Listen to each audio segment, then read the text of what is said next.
Manushyanam sahasreshu Kaschid yatati siddhaye Yatatam siddhanam Kaschid mam veti tatvatah Manushyanam sahasreshu Kaschid yatati siddhaye Yatatam siddhanam Kaschid mam veti tatvatah Manushyanam sahasreshu Kaschid yatati siddhaye Yatatam siddhanam Kaschid mam veti tatvatah Manushyanam sahasreshu Kaschid yatati siddhaye Yatatam siddhanam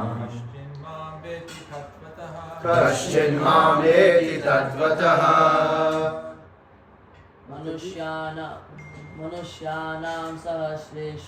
Manushyanam sahasreshu Kaschid yatati siddhaye Yatatam siddhanam Kaschid mam veti tatvatah Mataji's Manushyanam sahasreshu Kaschid yatati siddhaye Yatatam siddhanam Kaschid mam veti tatvatah Manushyanam sahasreshu Kaschid yatati siddhaye Yatatam siddhanam Kaschid mam veti tatvatah Manushyanam sahasreshu Kaschid yatati siddhaye Yatatam siddhanam Kaschid mam veti tatvatah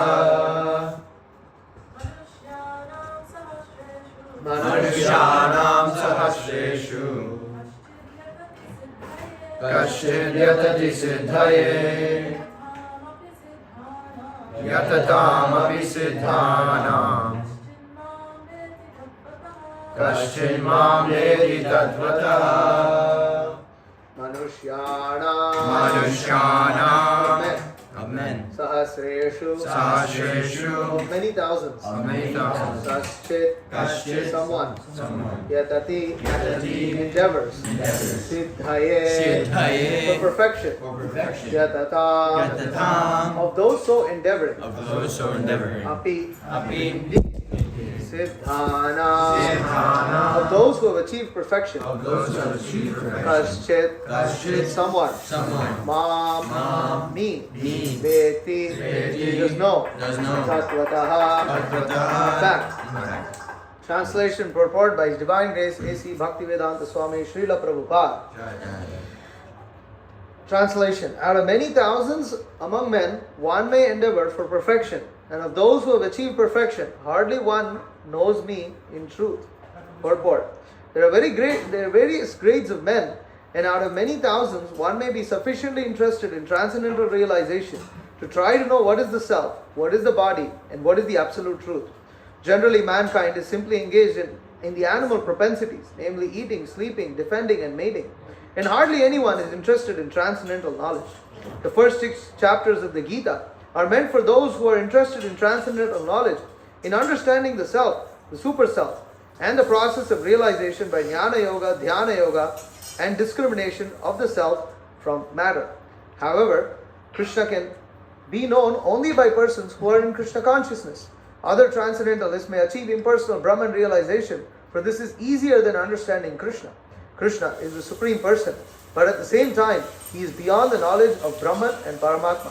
The yogis and jnanis are confused in their attempts to understand Krishna. Although the greatest of the impersonalists, Sripad Shankaracharya, has admitted in his Gita commentary that Krishna is the Supreme Personality of Godhead, his followers do not accept Krishna as such. For it is very difficult to know Krishna, even though one has transcendental realization of impersonal Brahman. Krishna is the Supreme Personality of Godhead, the cause of all causes, the primeval Lord Krishna, Ishvara Parama Krishna, Lord Govinda, Ishvara Parama Krishna, Satchidananda Vigraha, Anadir Adir Govinda, Sarvakarana Karana. It is very difficult for the non-devotees to know him. Although non-devotees declare that the path of bhakti or devotional service is very easy, they cannot practice it. If the path of bhakti is so easy as the non-devotee class of men proclaim, then why do they take up the difficult path? Actually, the path of bhakti is not easy. The so-called path of bhakti, practiced by unauthorized persons without knowledge of bhakti, may be easy, but when it is practiced factually, according to the rules and regulations, the speculative scholars and philosophers fall away from the path. Srila Rupa Goswami writes in his Bhakti Rasamrita Sindhu 1.2.101, Shruti Smriti Puranadi Pancharatra Vidim Vina Aikanti ki Harer Bhaktir Utpata Yaiva Kalpate. Devotional service of the Lord that ignores the authorized Vedic literatures like the Upanishads, Puranas and Narada Pancharatra is simply an unnecessary disturbance in society. It is not possible for the Brahman realized impersonalist or the Paramatma realized yogi to understand Krishna, the Supreme Personality of Godhead, as the son of Mother Yashoda or the charioteer of Arjuna.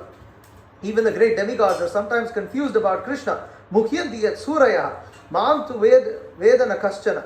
No one knows me as I am, the Lord says. And if one does not know him, then samahatma sudurlabha. Such a great soul is very rare. Therefore, unless one practices devotional service to the Lord, one cannot know Krishna as he is, tatvataha. Even though one is a great scholar or philosopher, only the pure devotees can know something of the inconceivable transcendental qualities in Krishna. His being the cause of all causes, his omnipotence and opulence, and his wealth, fame, strength, beauty, knowledge and renunciation. Because Krishna is benevolently inclined to his devotees. Anyways. Only the pure devotees can know something of the inconceivable transcendental qualities of Krishna. His being the cause of all causes, his omnipotence and opulence, and his wealth, fame, strength, beauty, knowledge, and renunciation, because Krishna is benevolently inclined to his devotees. He is the last word in Brahman realization, and the devotees alone can realize him as he is. Therefore, it is said, Atashri Krishna Namadi Nabhavet Grahyam Indriyahi Sevon Mukhehi Jihvado Swayameva Spuratyadaha.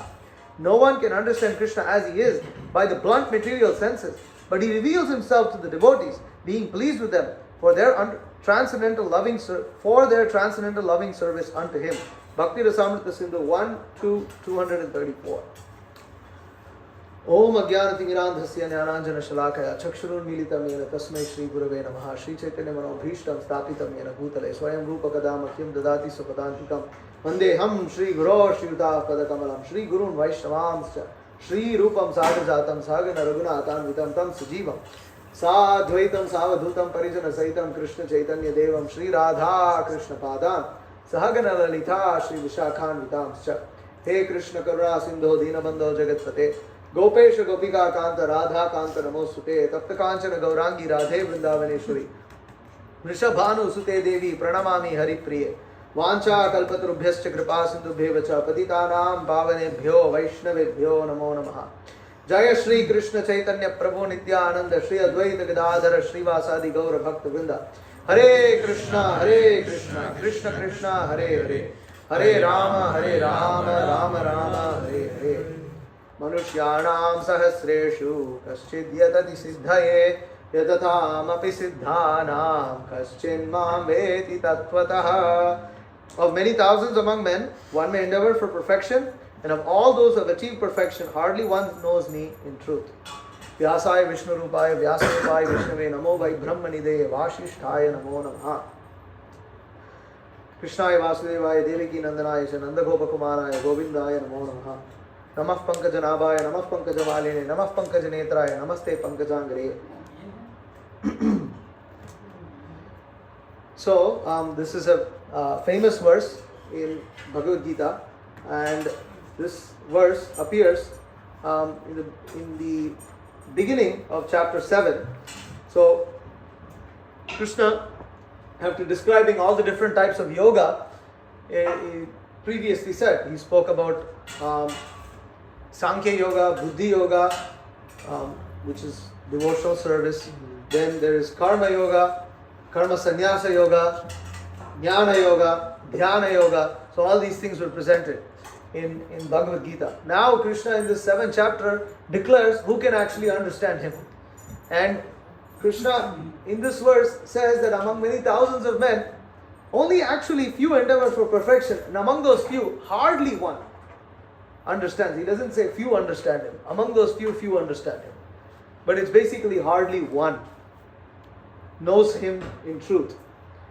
So, Srila Prabhupada, he begins this purport by saying there are various grades of men, and among many thousands, one may be sufficiently interested in transcendental realization to know what is the self, what is the body, what is the absolute truth. Generally, mankind is simply engaged in animal propensities, namely eating, sleeping, mating, defending, and hardly anyone is interested in transcendental knowledge. This is what we are faced with in human society, that most of mankind, in different ways and shapes and form, in very celebrated ways, is simply engaged in eating, sleeping, mating, and defending. And hardly anybody is interested in self-realization. And here we are tasked with this service of Yare Deka Tare Kaha Krishna Upadesh, that whoever you see, whoever you meet, Yare Deka, whoever you see, to him, Krishna Upadesh, give him Krishna's instructions. Chaitanya Mahaprabhu says, to give him my instructions. Chaitanya Mahaprabhu declares, because Chaitanya Mahaprabhu is not different from Krishna. Amar Agya Guru Haya Tara Idesh, that on my order become a guru and deliver this land. So, this is a very difficult task because mankind is not interested in anything other than animal propensities. But we have this order that we need to spread this Krishna consciousness. And as Srila Prabhupada writes here, he says that the so-called path of bhakti practiced by unauthorized persons without knowledge of bhakti may be easy, but when it is practiced factually according to rules and regulations, the speculative scholars and philosophers fall away from the path. In another verse, I will find this.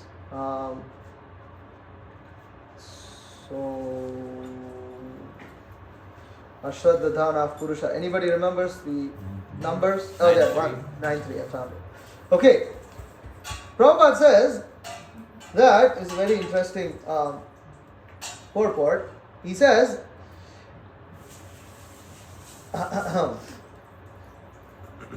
there are 3 divisions of Krishna conscious men. In the 3rd class are those who have no faith. It's interesting. Prabhupada is saying 3 divisions of Krishna conscious men, and he says the 3rd class have no faith. Okay, even if they are officially engaged in devotional service, they cannot achieve the highest perfectional state. Most probably, they will slip after some time. They may become engaged, but because they haven't complete conviction and faith, it is very difficult for them to continue in Krishna consciousness. We have practical experience in discharging our missionary activity that some people come and apply themselves to Krishna consciousness with some hidden motive, and as soon as they are economically a little well situated, they give up this process and take to their old ways again. It is only by faith that one can advance in Krishna consciousness. As far as the development of faith is concerned, one who is well versed in the literatures of devotional service and has attained that stage of firm faith is called a first class person in Krishna consciousness. And the 2nd class are those who are not very advanced in understanding the devotional scriptures, but who automatically have some firm faith that Krishna Bhakti or service to Krishna is the best course, and so in good faith have taken it up. Thus they are superior to the 3rd class, who have neither perfect knowledge of the scriptures nor good faith, but by association in simplicity are trying to follow. So this is what you are faced with. first of all, you're faced with those who are just they're straight up, they're just like animals. They're not interested in anything other than straight up animal propensities. I was, and even those who may be so-called cultured, I was in the bank yesterday, and this, what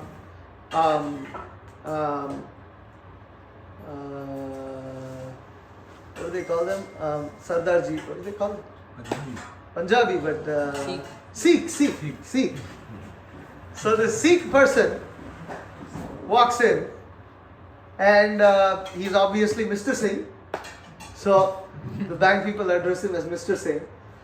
And he comes and they know him very well. This is a small bank, so you develop good relationships if you go there regularly, and they know you very well. They know their customers very well. And he comes, it's New Year, and he wishes everybody Happy New Year and comes and gives them gifts. And I'm like, for some reason I thought maybe, he's giving them some Indian snack or some chips, maybe some chocolate, something like this. And he comes and it's this nice wrapped, like long looking, gift bag. And then one of the employees opens it up and pulls up a nice fancy wine bottle out of it. And I'm like, oh my God. And he's dressed like a Sikh. Got all his turban, everything, beard, everything. He gives this big bottle of wine, and that's what he gifted everyone in the bank. And I was just so sad to see that, because in India, they would never do this. Absolutely never would you gift someone, and a woman, a bottle of wine.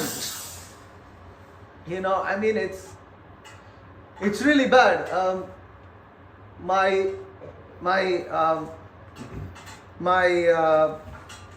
parents are looking for a girl for my brother, younger brother.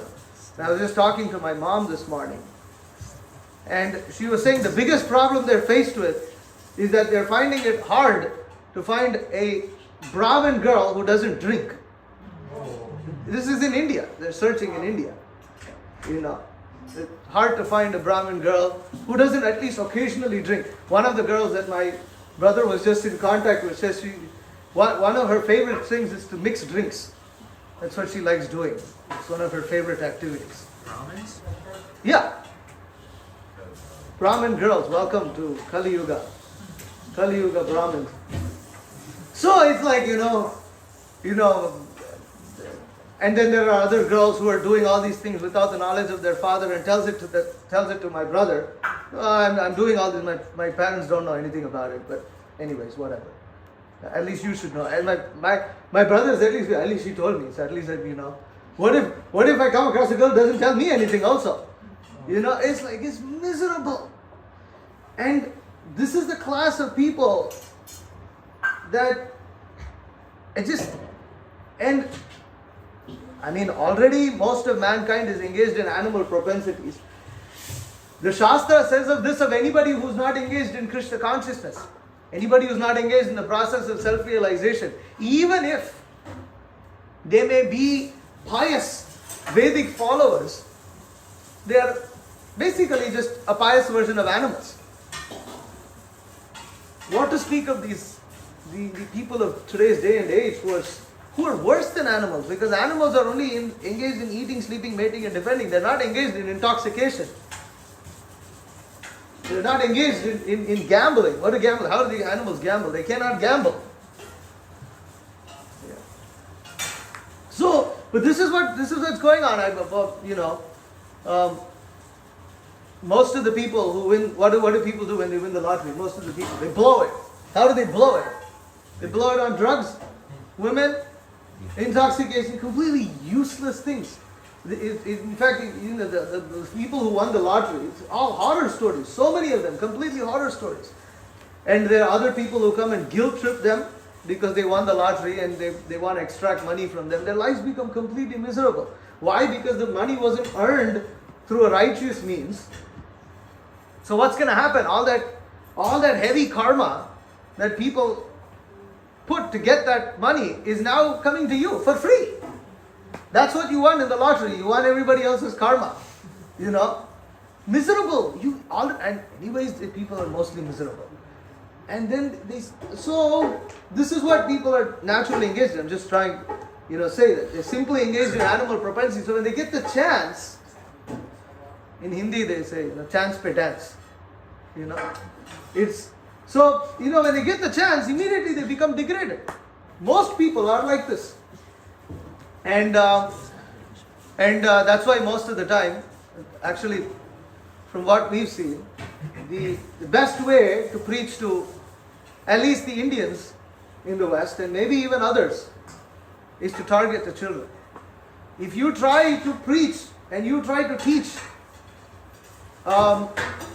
Krishna conscious things to the children, you tell the parents that we will teach them culture, because they know they were themselves degraded, and they're, I don't know. Now when they become parents, they don't want their children to become degraded. Suddenly they want their children to become saints. They were rascals, but their children have to be saints.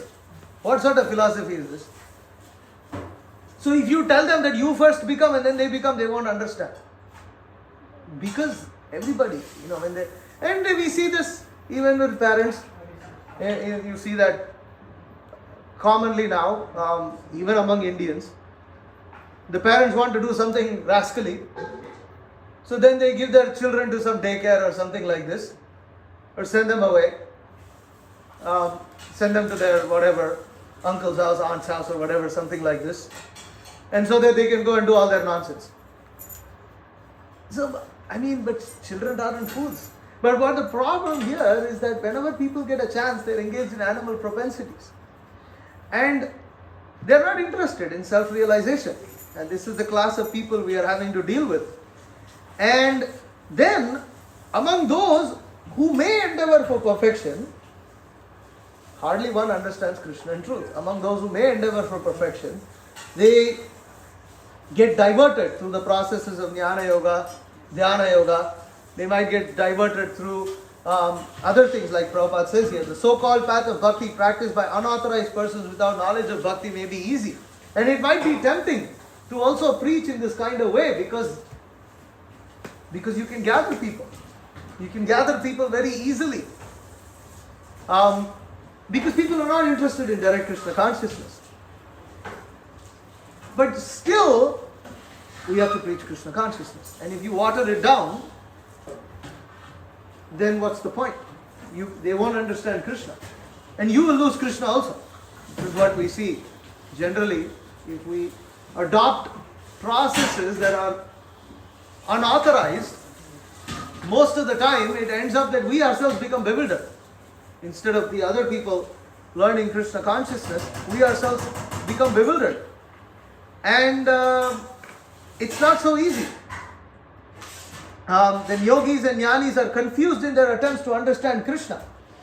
Although the greatest of the impersonal, Sripad Shankaracharya, is admitted in his Gita commentary that Krishna is the Supreme Personality of Godhead, his followers do not accept Krishna as such, for it is very difficult to know Krishna. And you see this also. So-called followers of so-called processes, they don't like to follow everything. If people actually followed Ashtanga Yoga, they might have been more pious. But they won't do that. In Delhi one thing is very popular. It's called Beer Yoga.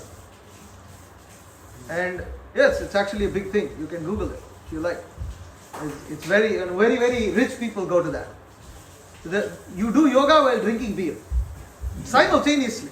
And it's an art. And they try to practice that art to perfection.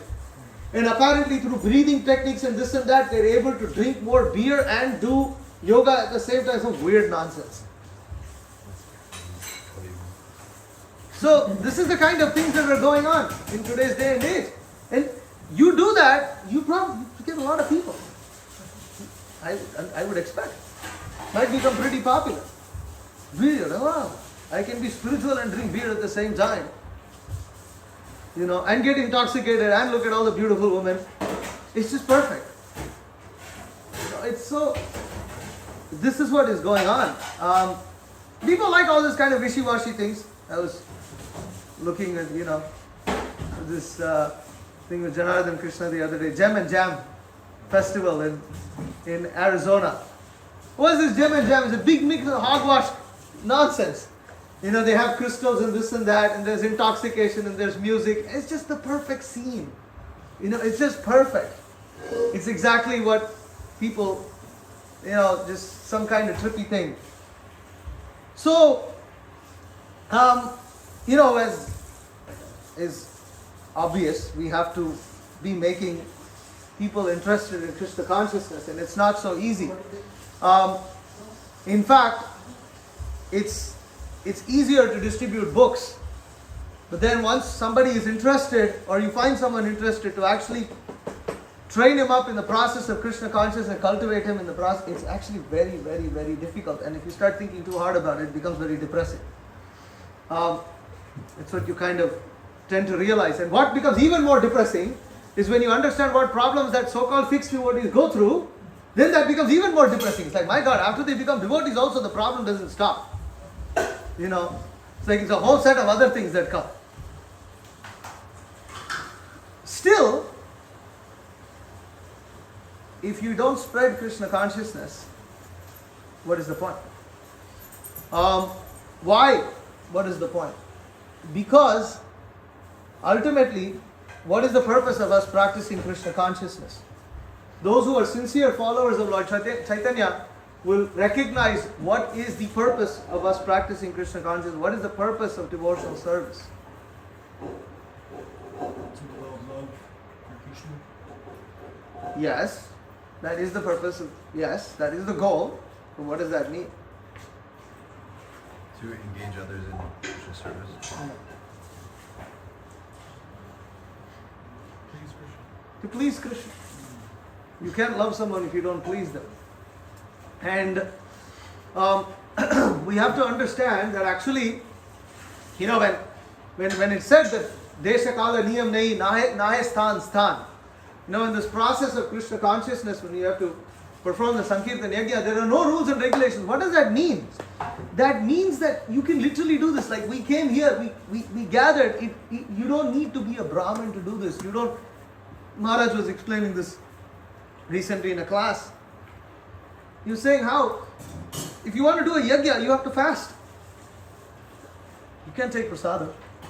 You have to fast. You have to be ritually pure. There's so many things. You have to gather so many ingredients. You have to know all these mantras, and to chant those mantras, you should have been trained before. Only few people can chant them. Everybody cannot chant them. So this process of Sankirtan is so amazing that we can do it anywhere, in any place, in any time. And if we are here in Krishna consciousness because this process allowed us to do this, because otherwise there will be no possibility of us coming out of the animal propensities and actually engaging in devotional service. And therefore, we have come through Lord Chaitanya's movement, and we are indebted to Lord Chaitanya. I mean, in one sense, after you come to Lord Chaitanya's movement, when you might sometimes look at the other sampradayas, so some people it becomes attractive because you don't have to go and preach Krishna consciousness. You can just practice Krishna consciousness. There's not so much emphasis on giving this to others. It's very nice. All the rituals are there, everything is there. And if you are at least able to practice Krishna consciousness, you don't have to deal with this. Bringing new people in, dealing with that, living in the association of devotees, all these kind of things. There's so many things. And also, in one sense, the rules and regulations that are there may be ritually strict, but not so much in the level of surrendering to the extent of having to convey this to others, meaning to set an example and to push oneself beyond one's nature. It's very difficult to do this. And Lord Chaitanya's movement pushes us to do that. It's a very, very hard thing to do. Whereas if you look at the other, I'm specifically thinking of examples of either Indians who have come to Krishna consciousness, then got reminded of their past or their roots, and then took up their sampradayas more seriously, but even more so of Western devotees who, having come to the process of Krishna consciousness, start to learn the other sampradayas, learn the other processes, and find that I can be Krishna conscious and not have to have the guilt How many books did you distribute? Is there book distribution going on? Or is there like, how many devotees have you made? This is not even a consideration in other sampradayas. But they preach, but whoever comes, comes. So most of the time they don't preach also. They just do their thing. The Indians come, and it's very nice because, like for instance, in the Sri Vaishnava Sampradaya, there are many things like if somebody wants to come and they want to have children. So, do Santana Gopala Homa, Santana Gopala Yajna. You do that. And so in that way you are engaging them in some way. But fulfill, and this is all bona fide, it's part of the Sampradaya. But our Sampradaya doesn't even emphasize on these things. I mean, it's you have faith, chant Hare Krishna and Krishna will take care of everything. It's not really, people like something more. Well, I want this specific thing and this specific prayer, and it's a big ritual that they do. People are happy. And then others who are interested in religion think that it's the mercy of God to see expansion. You get a lot of things. A lot of money, a lot of followers, a lot of cars. If the pastor has his own private plane, then, that means that, that means he's got God's mercy. And that's how people consider God's mercy. They think that, Prabhuji, I got a new car by Krishna's mercy. Or Prabhuji, my daughter, she got into this very prestigious Ivy League university by Krishna's mercy.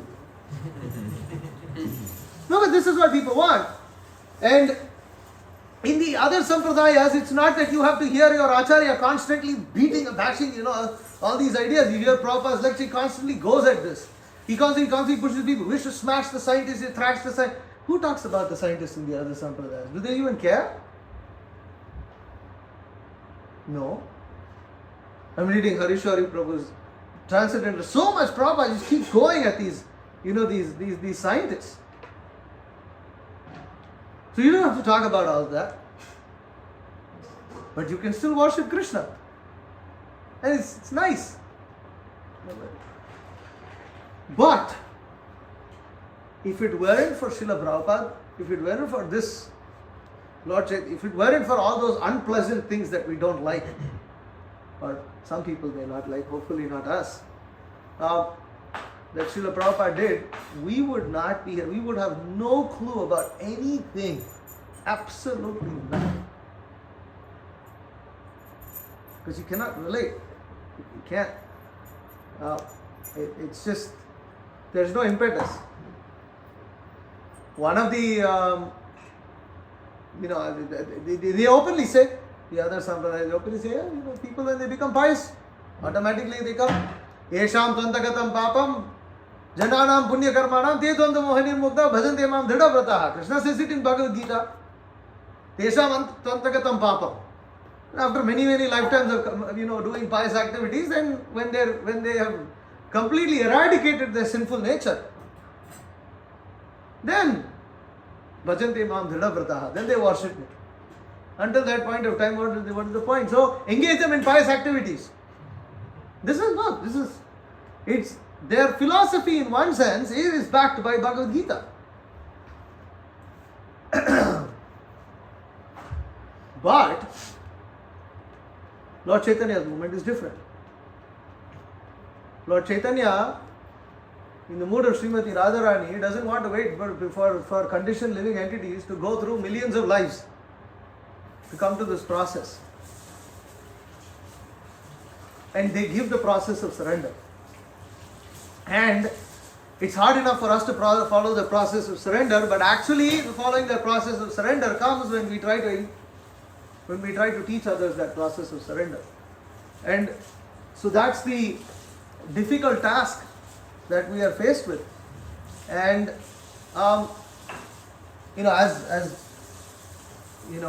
devotees over here are probably well aware, Chandana Acharya Prabhu and Adi Krishna Prabhu have been trying this quite a bit. And although by Krishna's mercy we have had some success, still, it's nothing compared to even the rate of devotees that were being made during Srila Prabhupada's time. And it's not an easy thing. Because it requires, even Srila Prabhupada,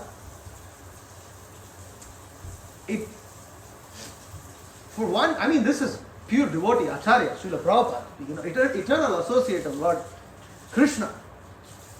For 1 full year, he had nobody. Practically 1 full year, he had absolutely nobody. So, but Krishna seeing, what 1 full year? From Jhansi he had nobody.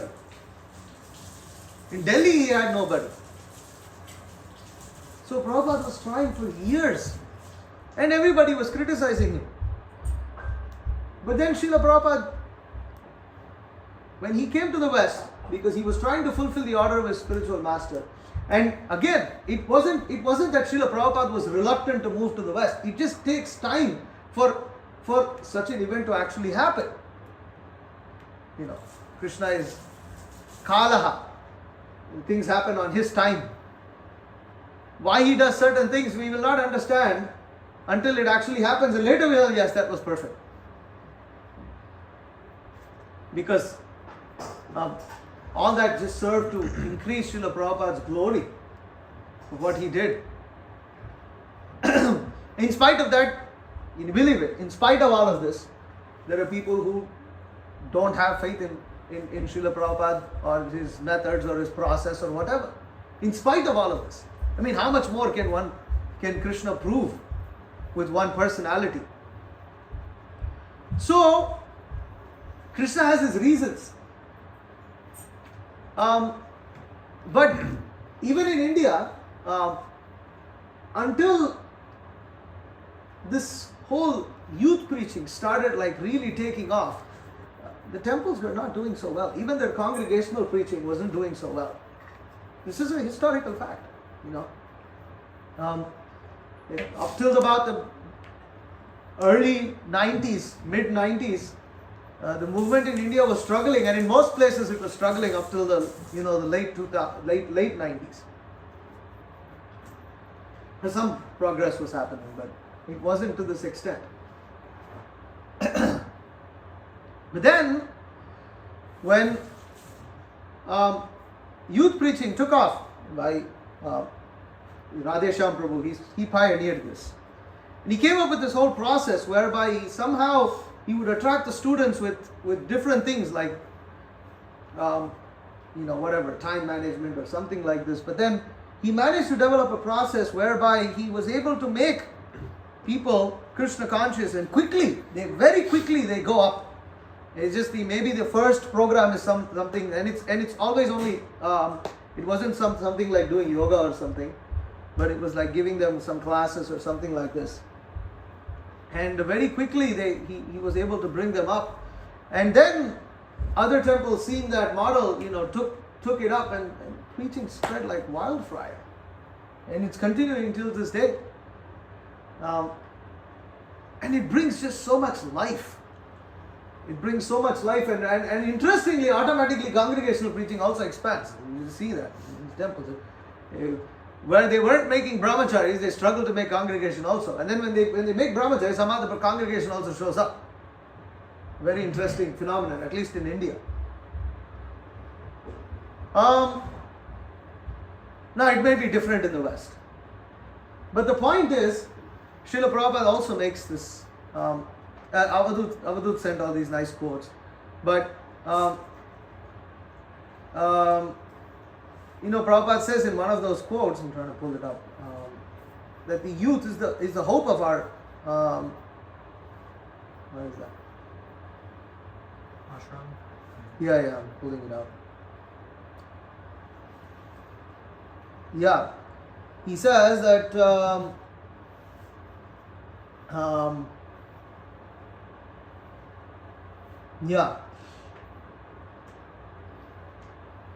Please continue to use your intelligence and find out how to distribute my books more and more. I'm especially pleased to learn that you are introducing my books as textbooks in colleges. We have to especially try to attract the educated young men and women in your country so that in the future there will be many strong leaders to keep our Krishna conscious movement strong. Regarding your preaching work in the schools, colleges and universities, try to attract the students. They are a great future hope and they will take up this matter very quickly because the students are not contaminated very much. Now it seems they're very contaminated. But the point that Srila Prabhupada repeatedly makes that the youth are the future of our movement. And he also says that this is how we will have Krishna conscious leaders to take forward the movement. And Prabhupada makes the point that we need to make more men and women as devotees. How? Because they lead in different ways. They lead in different ways. And this is all extremely vital in understanding Srila Prabhupada's next phase, which is Varnashram Dharma. It can't happen if you don't have devotees. To establish a community, you need to have members of the community. Otherwise, you don't have a community. So this is a very, very important aspect. And yes, initially, I'm going to say, because there has been criticism that sometimes that Ali Krishna and Chandan Acharya are just wasting their time. And sometimes they have, done things where it's like, buying all this expensive equipment, trying to do some media stuff. It's not easy though, because we were trying to preach in Kennesaw. We don't even know if this is going to work. We were trying. We were trying to preach in Kennesaw State. People would come, but they wouldn't come back again. So many reasons. Before that, we were trying to preach to the amazing youth that come to our Sunday program. Had some fun there. Tried some online. It's not easy. Because we haven't cracked it. Nobody's cracked it. Who's cracked it? After Srila Prabhupada's time. Who's cracked it? It's generations past now. Who's cracked it? The way Bhakti Siddhanta Saraswati Thakur made devotees is not how ISKCON is making devotees today in India. Completely different.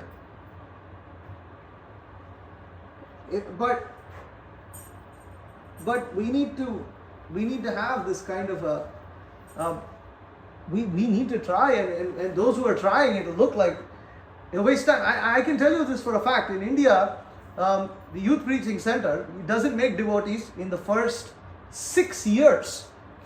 They don't get anybody to join full time. 5 years, they don't get anybody to join full time.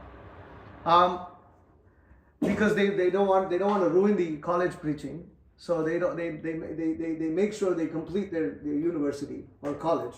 Sometimes they even make them work. It depends on the university, depends on the thing. They don't want to upset the setup in order to make devotees. So they make devotees, but they're not full time. What does that mean? That means the temple doesn't get a single dollar, a rupee in their case. The temple has to spend money on youth preaching. You have a lot of people, and it's nice when you have festivals and things like you have a lot of people.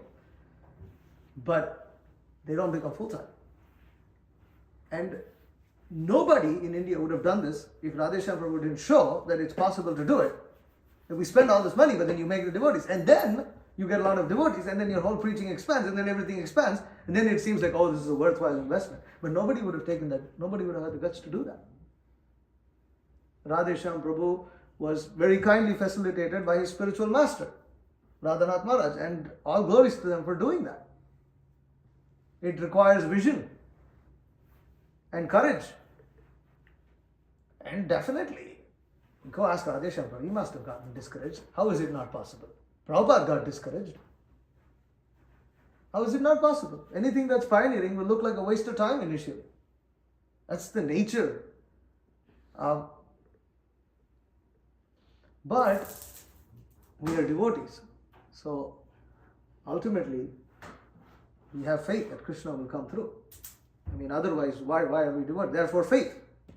Third class, second class, first class. Third class will fall away. They'll look at, oh, nothing's working, the process doesn't work. Jesus said this in the Bible. You know, some crazy stuff. You know, and then they fall away. But it's a difficult thing to do. But Krishna comes through. This is the point. When Srila Bhaktisiddhanta Saraswati Thakur started his preaching, it looked like there was no hope. When Srila Bhaktivinoda Thakur started, it looked like he had absolutely nobody interested in what he was talking about. In many times, even Bhaktivinoda Thakur, he was, for instance, he was befriending several of the Prakrita Sahajas that he was actually against in order to try to interest them, try to give them the real message. And later followers of Bhaktivinoda Thakur would criticize Srila Bhaktisiddhanta because he wasn't doing what they thought Bhaktivinoda Thakur was doing, because they misunderstood what Bhaktivinoda Thakur was trying to do. And the same thing, Bhaktisiddhanta Saraswati Thakur started under very, very difficult conditions. I mean, what was Mayapur? They have to establish that as the birthplace of Lord Chaitanya and make the whole world aware about this. And it was just one big jungle that even the pujari, even the paid, Bhaktivinoda Thakur would pay the pujari run away in the middle of the night. They run away, pujari. Because it was just a big jungle. And nobody was there, nobody would come. And here's this Thakur who says that this is the appearance place of Lord Chaitanya and he's going to attract the whole world. Like, what the heck?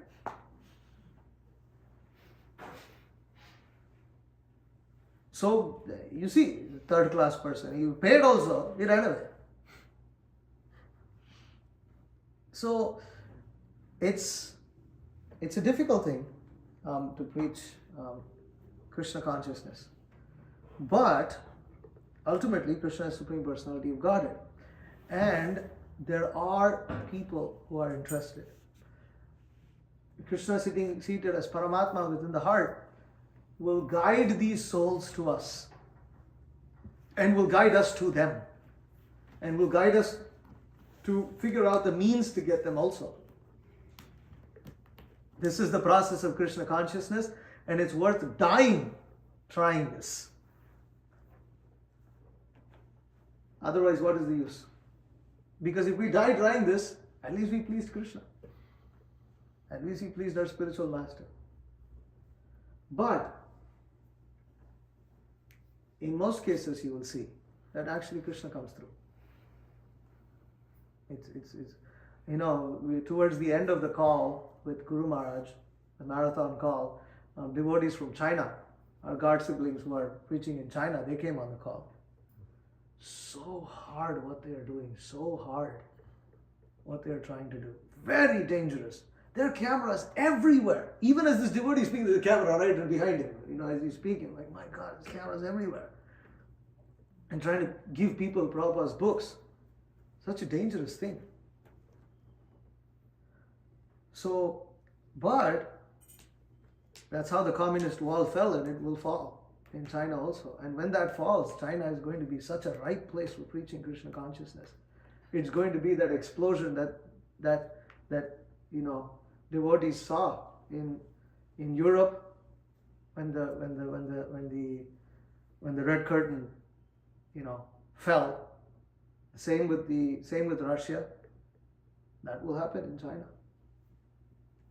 People are they don't know. It's like they're desperate. But you can again, you repeatedly see Srila Prabhupada wanted this preaching in America to happen, and we have a very, very, very important task here. Bhakti Vikas Maharaj is coming in the month of April, which is cold for him, and trying to, as of now, the plan is that he may spend about 5 months in the United States this year.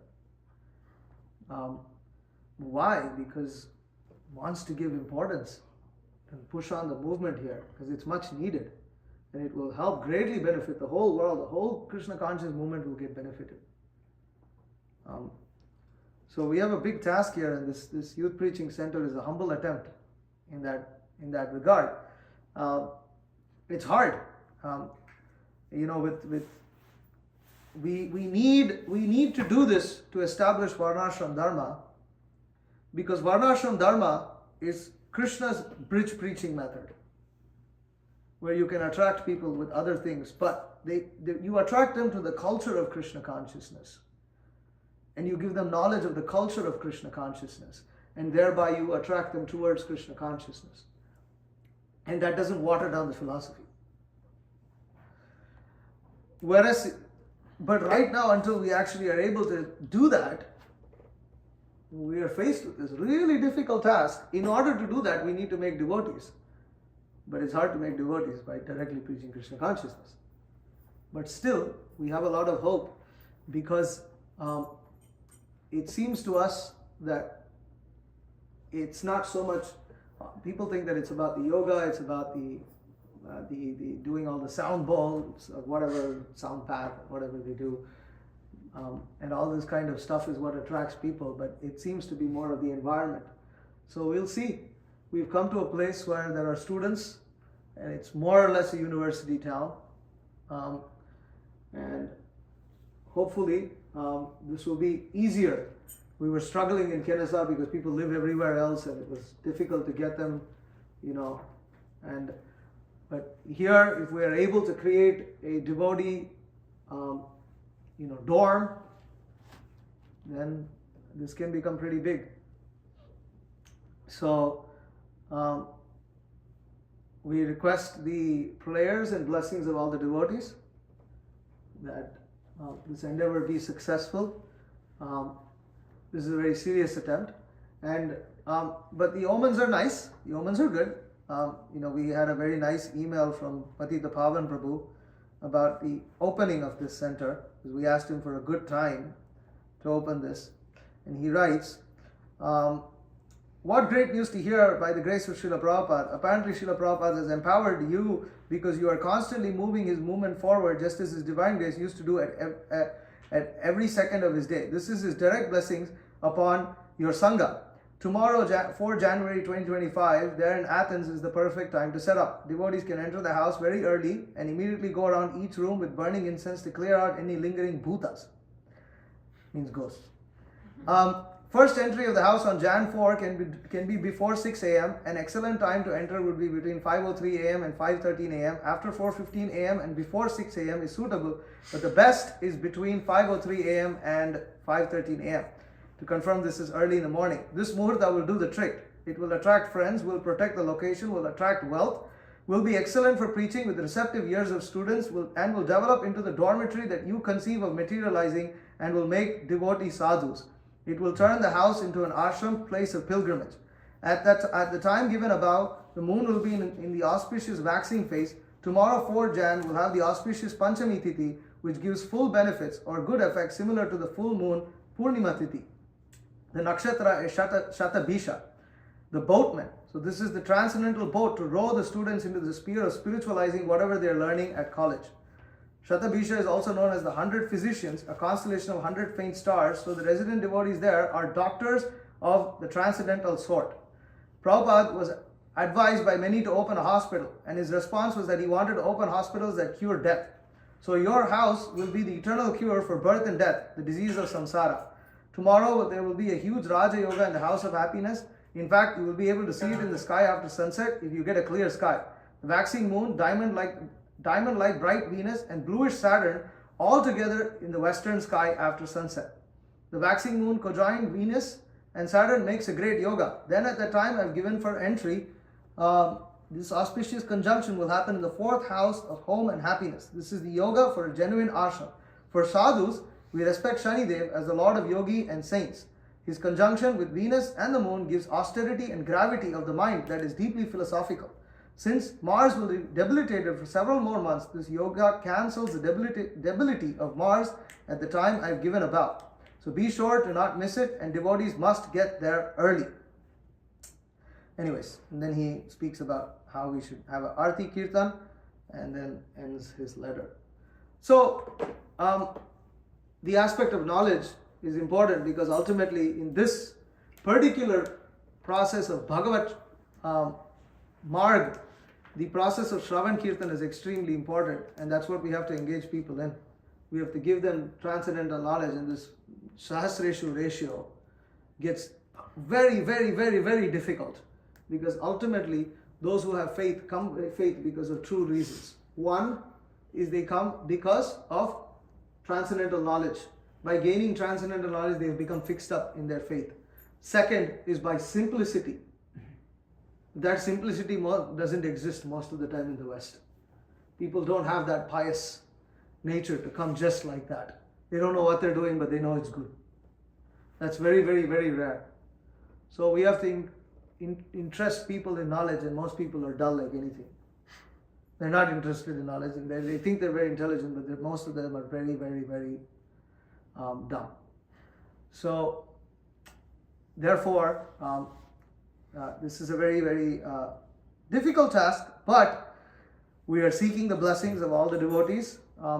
We have tried to choose a very auspicious time to move and come here and set up, so that we're able to get as many good stars as we can to back us up in our endeavor. This is again part of Vedic culture, because we're conditioned souls. So the better the circumstances for serving Krishna, the easier it is to practice devotional service and preach. So I'll end here. If there are any questions or comments, please feel free to ask. Yes. You were saying that in some of the other sampradayas, there's no stress on preaching. And in this letter, Prabhupada writes to Rameshwar Prabhu, he says that actually the highest realization is to save oneself. So I was sort of wondering how you pair that with... Well, of course, one should not preach at the expense of ruining one's spiritual life.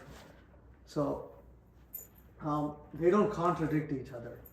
But one also has a realization that actually, like for instance, Srila Prabhupada, he didn't allow, Burijan Prabhu wanted to reside in Vrindavan and just chant, read and do all these things, and Prabhupada said, no, preach now, samadhi later. Prabhupada said, when you come of my age, you can retire. And Burijan Prabhu did do that, but interestingly, Prabhupada never did. So there is allowance for that, and Burijan Prabhu is a good example himself. But there is a point of time in our life where it's very clear that we have to further the movement of our spiritual master, and furthering that movement of the spiritual master is what will actually save us at this point. Later, a time may come where we may be able to take a more background role. But for now, we have to engage all our passion in spreading Krishna consciousness. Otherwise, we just bicker and fight. That's what happens. If we are interested in preaching Krishna consciousness to others, we develop in qualities, in ways and means that we can never think about.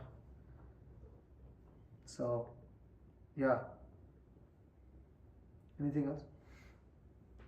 Say a few things. Yeah. Think.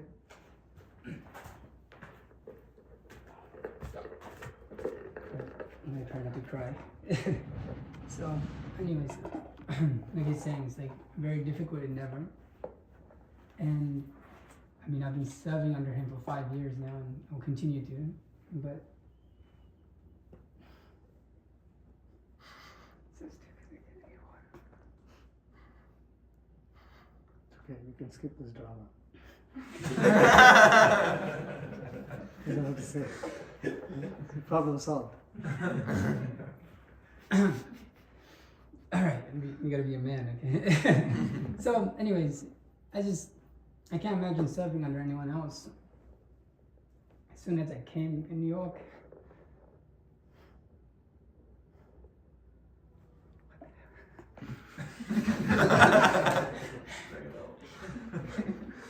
what happened? So, him and Mohatsa Prabhu really took me under this shelter, and then that's like 8 years ago. And then they got me to join, and just help me all the way through. And damn. Alright, can we turn this off? So